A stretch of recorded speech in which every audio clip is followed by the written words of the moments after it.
যখন শিষ্য পরশ করে, গুরু শিষ্যের দুই দেহ যখন এক হয়ে গেল রে, গুরু শিষ্যের দুই দেহ প্রেম ভক্তি চন্দ্রিকায় বলেছে, গুরু শিষ্যের দুই দেহ এক দেহ ধরি।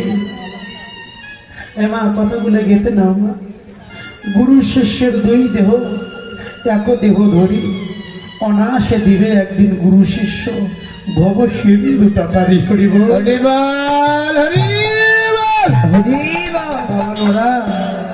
তুই আমার শিষ্য না, আমি তুই শিষ্য হয়ে গেলাম আজকে থেকে। কেন জানিস? আজকে তোর কারণে আজকে আমার ভগবানের স্বরূপ আমি দর্শন পেলাম। আরে বাবা নরা,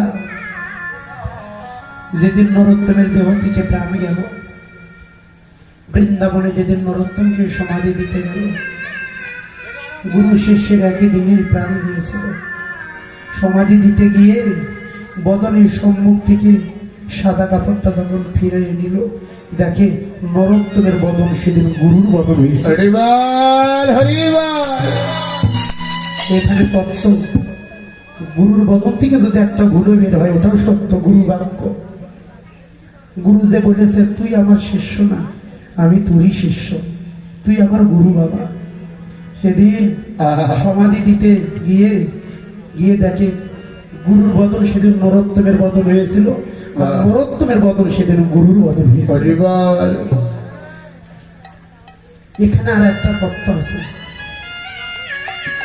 গুরুর থেকে শিষ্য যদি হয় বলবান, দেখছা সুমনদা কত মধুর কথা। গুরুর থেকে শিষ্য যদি হয় বলবান মানে বড়, গুরুর থেকে শিষ্য যদিও বড় হয়, একথাই বললেন, শাস্ত্রতে বললেন, গুরুর থেকে শিষ্য যদি হয় বলবান, তথাপি কোনোদিন ওই শিষ্য নাই হয় গুরুদেবের একটা কুমারী সমান। গুরু গুরুই, শিষ্য শিষ্য। কেতরি ধামে যাবেন, গৌরাঙ্গ বাড়িতে একটা একটা করে মন্দির ভালো করে লক্ষ্য করে দেবেন। একটা মন্দিরে গুরুদেবেরও চিত্রপট আছে, আমার নরোত্তমেরও চিত্রপট আছে। একই আসনে গুরু শিষ্য ভজন সাধন করতে একই আসনে বসে ভজন সাধন করতেন। পাথরের আসন, সেদিন গুরুর মান বজায় রাখার জন্য ওই পাথরের আসনের মাঝখান দিয়ে ফেটে ভাগ হয়ে গেল। মাঝখান দিয়ে ফেটে দুটো আলাদা হয়ে গেল। গুরুর আসনটা 2 ইঞ্চি উত্তর দিকে থেকে গেল, আর শিষ্যর আসনটা 2 ইঞ্চি নিম্নগতি হয়ে গেল। কারণ গুরুই হলো একমাত্র জগতের সবচাইতে বড়। হরি বল।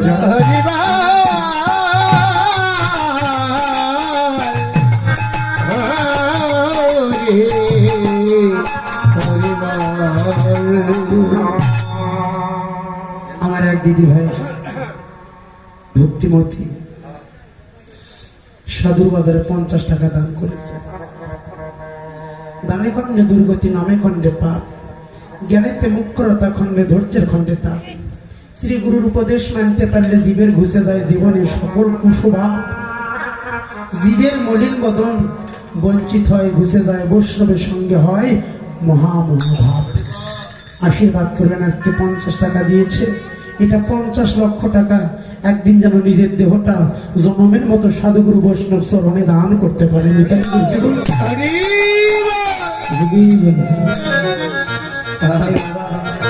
সবার প্রতি গুরুর কৃপা হয় না, কৃষ্ণ কৃপা, জগৎময় গুরুর কৃপা।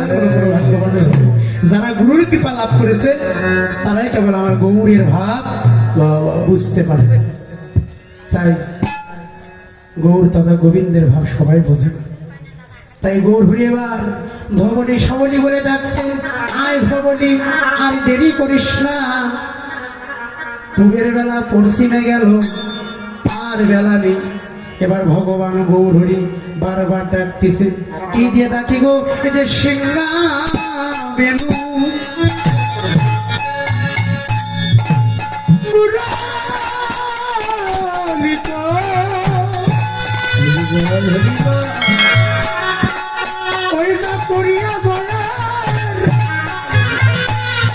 জয়ের ধ্বনি ধ্বনি রে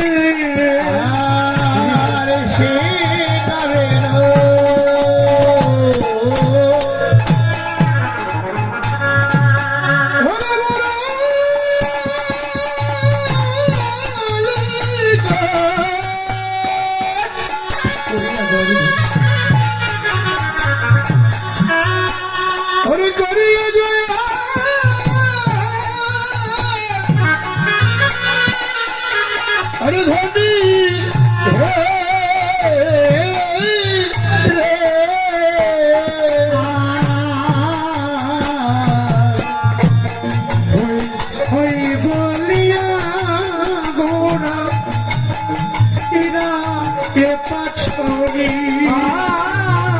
হয় হয় বলিয়া বলা ফিরায় পাছনে আমি জনমের মতো তারি হই রে ও আমি জনমের মতো ওরে প্রাণী হইলে এই জগতে যে জনমের আমি হয়ে যাই রে আমি ভগবান জনমের মতো তারি হই রে ওরে যে জনমের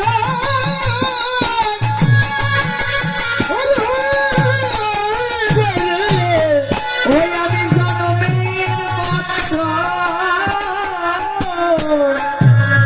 ওরে প্রাণী হইলে এই জগতে যে জনমের হয়ে যাই রে দেহ মন প্রাণ সকে দিয়ে জনমের হয়ে যাই দেহ মন প্রাণ সপে দিয়ে ওই আমি জনমের মতো ওরে প্রাণী হইলে হয় বলিয়া মোরা ফিরায়ে পাছনে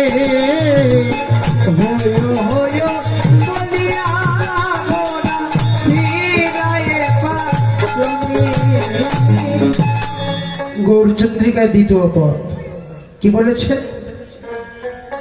সিংহাবে মুরলি করিয়া গয়ে হই হই বলিয়া গোরা ফিরিয়া পাছনি পাছনি মানে পাছনি মানে কি পান্থি এটা লবলক্ষ ধেনুকে শাসন করতেন এলোমেলো যখন হইতো হ্যাঁ এক কথা মা মা মা এতে মা এরা শাসন দণ্ড বলে জীবন 14 বছর ধরে কীর্তন করি আজও কোনোদিন কইনি বাবারা হইচই করেন না একটু মা শান্তই কৃষ্ণ কথা শুনতে হয় যে মায়েরা শুনতে বসে আছে ওই জন্য তো পিছে বসে থাকতে হয় না সামনের সিট ধরতে হয় ঝাঁকে ঝাঁকে পাখি পরে যারা আহার দাদা সেই সেই করে কারো আহার কি কাউকে কি করে দিতে হয় কবিতা যখন এক জায়গায় নামে যারা আহার সেই সেই করে চলে যায়। দেখেন অনেক কথা হবে যারা ধরে নেওয়ার বস্তু তারা ধরে নিবে যারা কি বললেন সিংহাবে মুরলি করিয়া যায় হই হই আমি তারই হই ফিরিয়া পাছনি পাছনি মানে হলো পান্থি যে পান্থি দিয়ে শাসন করতেন এলোমেলো যখন হইতো এখন তো আর গরুর হাল টাল নাই এখন আছে বাবা হ্যাঁ ছোটবেলা দেখছে আর দেখি না হয়তো বা আপনারাও এর মধ্যে আছেন 2-4 জন যারা 2-4 দেখবেন আগে যখন হাল হাল জুড়েছে একটা হাউলা বান্ডি থাকতো কিন্তু এটা নিয়ে যাও ওটা নিয়ে যাও এই তখন ওইভাবে নিয়ে হাল দিত এখন ওদের কল কবজা নেবে হার ওগুলি শরীর নেয় হ্যাঁ এখনো কম দাদা হ্যাঁ তাই পাছনি মানে পান্থি আজকে পাছনির ব্যাখ্যাটা অন্যরকম করে রেখে দেয় কি বললেন পাছনি কথাটা একটু বোঝার চেষ্টা করবেন মায়েরা পাছনি পাশো উনি পাশনি পাশে উনি উনিকে ভক্ত যারা ভগবান ওই ভক্তের পাশেও উনি সামনে উনি পাশে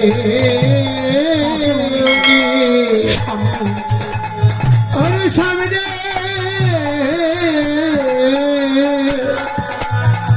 সামনে উনি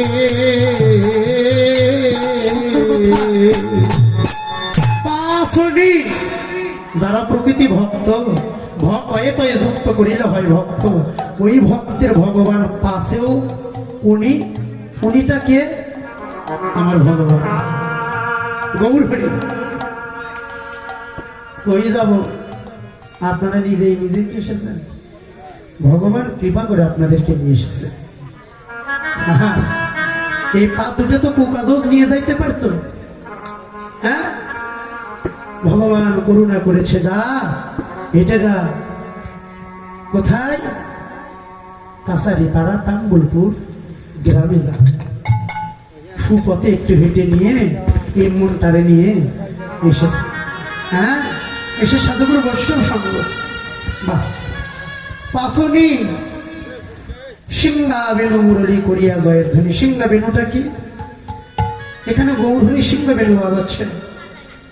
গৌরের বদনটাই হলো কণ্ঠ সিংহা ধ্বনি। সিংহা বেনু নদিয়ার মাঝে কোনটা? বাঁশি, মুরালি, বেনু ওইগুলি নয়, ওইগুলি গৌরহরি বাজালেন না।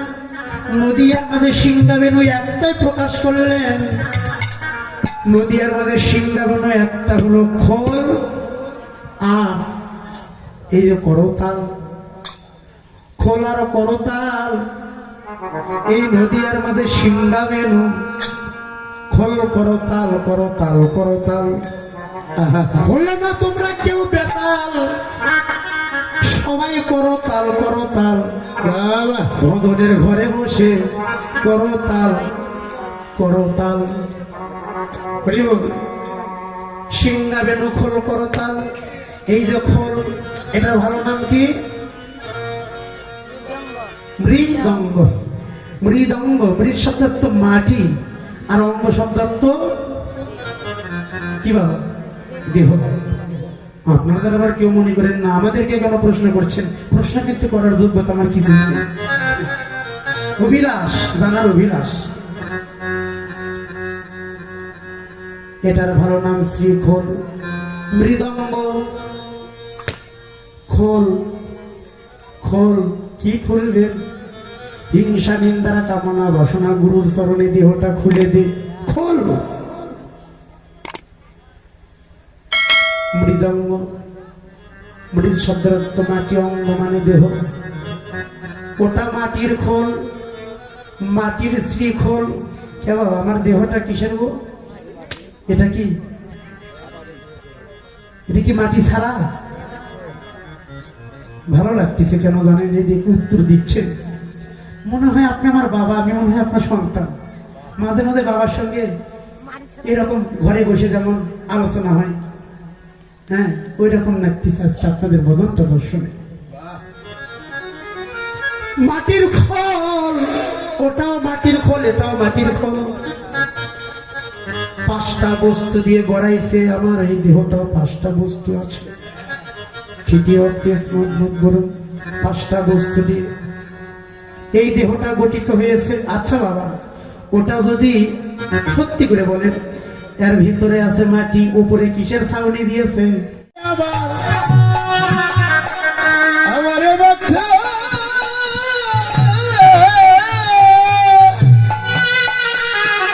পথে আইরে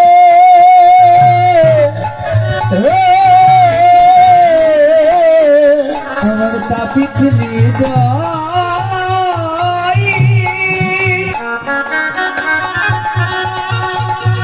আমার তাপিত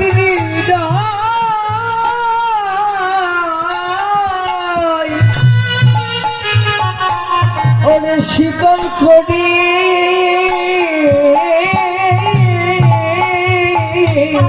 একবার আয় বাবা পথে আইরে